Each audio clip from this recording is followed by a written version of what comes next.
BJP के प्रवक्ता गुरप्रीत सिंह ढिल्लों मेरे साथ मौजूद हैं। अब हमसे जानते हैं कि जिस तरह से आज इंडिया गठजोड़ ने इल्जाम लगाया है कि बीजेपी ने लोकतंत्र की हत्या की है और षड्यंत्र के तहत जीती है, क्या कहना है उनका? क्या कहना चाहेंगे सर, इल्जाम लगे आप लोगों पर? देखिए, हम तो पहले से कह रहे थे कि ऊपर से इन्होंने सिर जोड़ दी है, लेकिन नीचे का कार्यकर्ता, नीचे का काउंसलर कुछ नहीं है और एक दूसरे की टांग खींचने में लगे हुए हैं। और ये चीज़ का साबित आज हो गया जब इन्होंने खुद ही, अब देखिए कांग्रेस ने इनको वोट ही नहीं किया, आम आदमी पार्टी को सारी की सारी वोटें खराब कर दी हैं।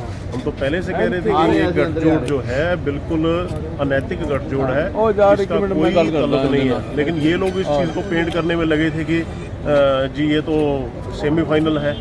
सेमीफाइनल कैसे हो गया जब आपका कुछ चुने हुए लोगों ने आपस में इलेक्शन करके वो कौंसिल बनानी है। ये कोई डायरेक्ट पब्लिक के पास जाके कर लेने वाला वोट तो था नहीं।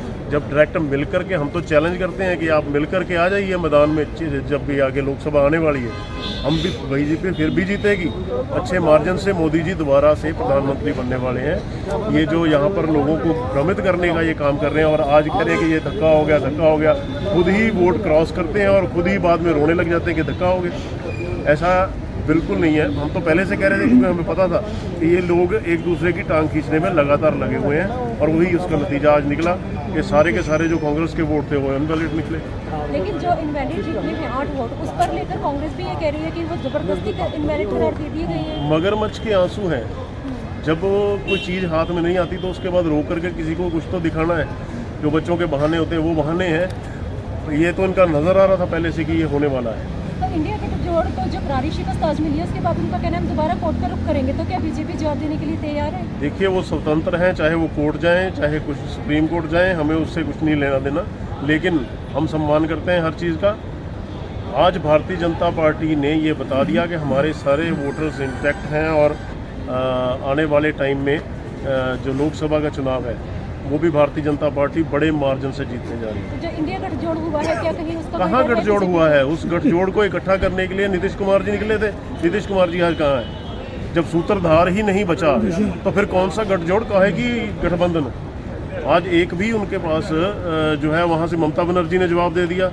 वो कहते हैं कि कांग्रेस को हम यहाँ घुसने नहीं देंगे। आपका यूपी के अंदर अखिलेश कुमार कह रहे हैं कि हम कांग्रेस को घुसने देंगे। तो कांग्रेस तो अपने घुटनों पर आ चुकी है और घुटनों पे आकर के आज ये कोशिश कर रही है कि इसी तरीके से कहीं ना कहीं थोड़ी बहुत इज्जत बच जाए। लेकिन आज के इस एपिसोड के बाद कांग्रेस ने खुद को ख़त्म कर लिया है। पैर कुल्हाड़े पे नहीं, कुल्हाड़ा ही अपने सिर में मार लिया है। तो आप सुन रहे थे चंडीगढ़ से, जिन्होंने कहा है कि कांग्रेस ने अपने पैरों पर खुद ही कुल्हाड़ी मार ली है। और जहाँ से गठजोड़ की बात है तो बीजेपी को किसी भी तरह के गठजोड़ से कोई परेशानी नहीं है, किसी तरह का डर नहीं है। ये तो सिर्फ एक चंडीगढ़ नगर निगम के चुनाव थे। बीजेपी ने तो यहाँ तक कह दिया है कि जो लोकसभा चुनाव 2024 में आने वाले हैं वहाँ पर भी ये गठजोड़ टूटता दिखाई देगा और बीजेपी ही सरकार बनाएगी। अब ये चंडीगढ़ के नए मेयर मनोज सोनकर मेरे साथ मौजूद हैं। उनसे हम बात करेंगे कि पहले पार्षद के तौर पर कार्य करते रहे हैं और अब उन्हें बहुत बड़ी जिम्मेदारी मिली है। किस तरह से सर जिम्मेदारी को देख रहे हैं, किस तरह से निभाएंगे? जिस तरीके से छोटी जिम्मेदारियां निभाते आए जी, अपनी वार्ड की जिम्मेदारियां निभाते आए।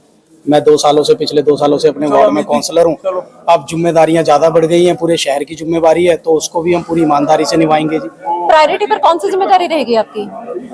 जो भी शहर की जो भी दिक्कतें होंगी हम उनके ऊपर काम करेंगे। ठीक है। तो मनोज सोनकर को आप सुन रहे थे, जिन्होंने कहा था कि पहले पार्षद के तौर पे जिस तरह से जिम्मेदारियां निभाई हैं उसी तरह से आगे मेयर पद की जिम्मेदारियां भी निभाएंगे।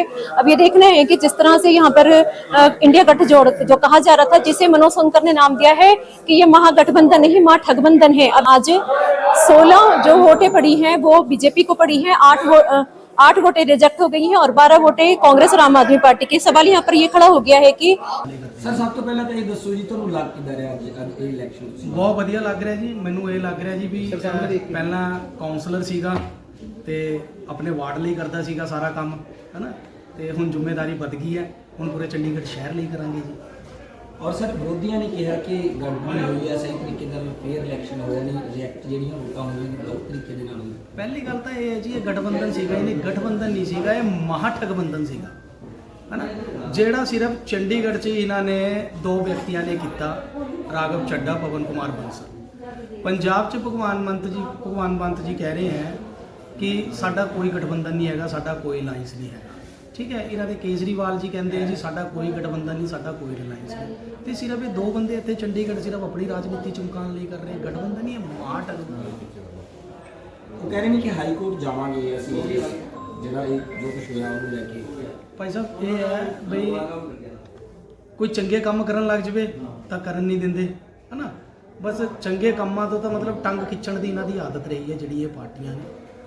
ਹਾਈ ਕੋਰਟ ਇਹਨਾਂ ਦਾ ਹਰ ਵਾਰ ਦਾ ਇਹੀ ਹੁੰਦਾ, ਤੁਸੀਂ ਪਹਿਲਾਂ ਪਿਛਲੇ 2-3 ਸਾਲਾਂ ਤੋਂ ਦੇਖ ਲਓ ਤੁਸੀਂ, ਹਰ ਵਾਰ ਇਹਨਾਂ ਦਾ ਇੱਕੋ ਹੀ ਹੁੰਦਾ ਜੀ, ਜਦੋਂ ਨਹੀਂ ਜਿੱਤਦੇ ਅਸੀਂ ਜਿੱਤ ਵੱਲ ਵੱਧਦੇ ਹਾਂ, ਅਸੀਂ ਜਿੱਤਦੇ ਹਾਂ ਤੇ ਸਾਨੂੰ ਫਿਰ ਜਾਣ ਕੇ ਬਦਨਾਮ ਕਰਦੇ ਹਾਂ ਜੀ, ਇਦਾਂ ਕਰਤਾ ਜੀ, ਉੱਦਾਂ ਕਰਤਾ, ਇਦਾਂ।